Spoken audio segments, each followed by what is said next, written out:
Isaiah chapter 14. The Lord will have compassion on Jacob. Once again he will choose Israel, and will settle them in their own land. Foreigners will join them, and unite with the descendants of Jacob. Nations will take them, and bring them to their own place, and Israel will take possession of the nations, and make them male and female servants in the Lord's land. They will make captives of their captors, and rule over their oppressors.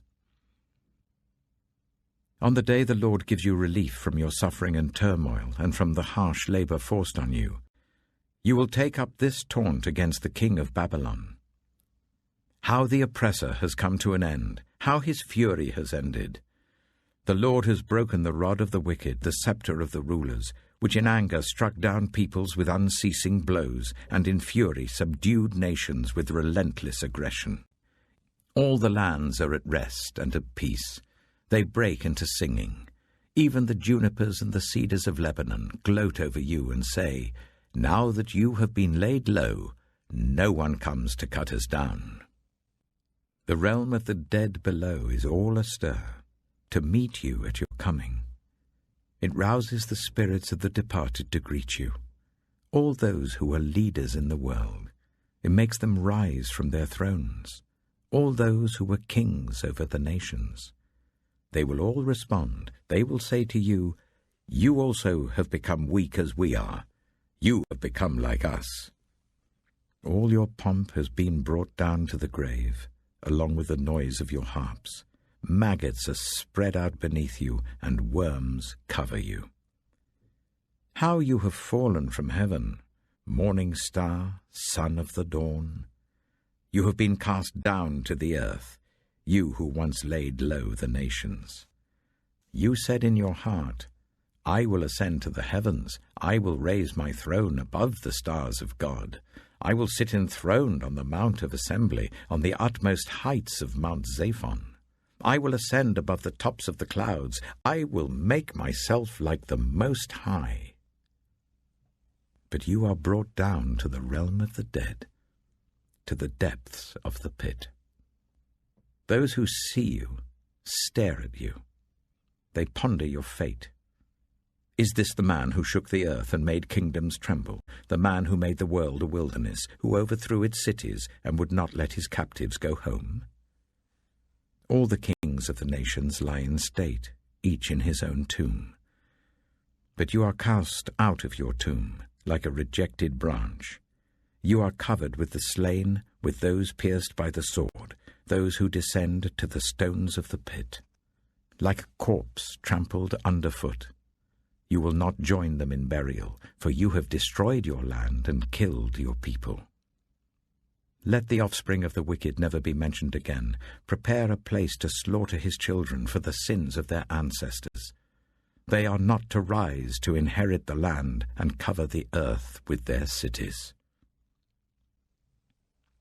I will rise up against them, declares the Lord Almighty. I will wipe out Babylon's name and survivors, her offspring and descendants, declares the Lord. I will turn her into a place for owls and into swampland. I will sweep her with the broom of destruction, declares the Lord Almighty.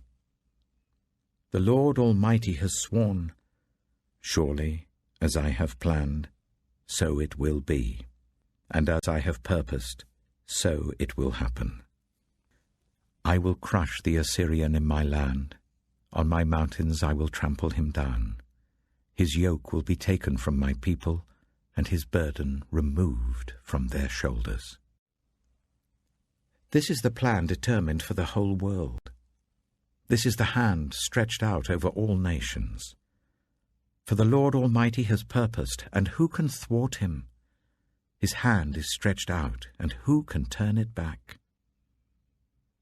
This prophecy came in the year King Ahaz died. Do not rejoice, all you Philistines, that the rod that struck you is broken.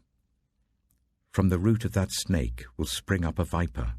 Its fruit will be a darting, venomous serpent. The poorest of the poor will find pasture, and the needy will lie down in safety.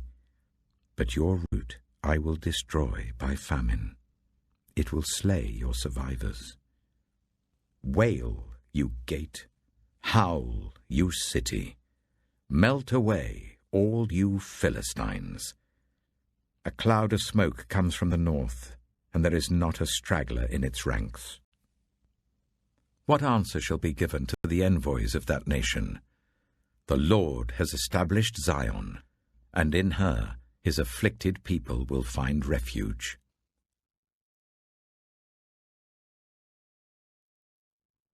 Isaiah chapter 15.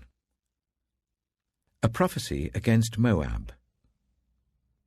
Ar in Moab is ruined, destroyed in a night. Kir in Moab is ruined, destroyed in a night. Dibon goes up to its temple, to its high places to weep. Moab wails over Nebo and Medeba. Every head is shaved and every beard cut off. In the streets they wear sackcloth.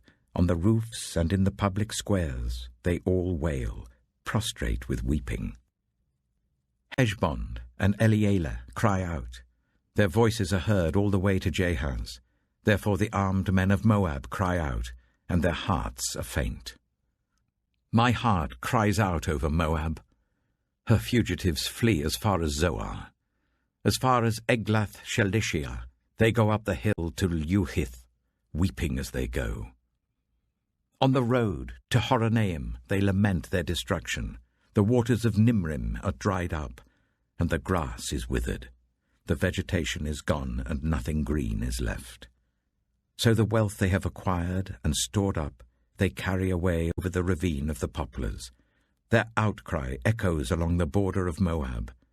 Their wailing reaches as far as Eglaim, their lamentation as far as Beer Elim. The waters of Dimon are full of blood, but I will bring still more upon Dimon, a lion upon the fugitives of Moab, and upon those who remain in the land.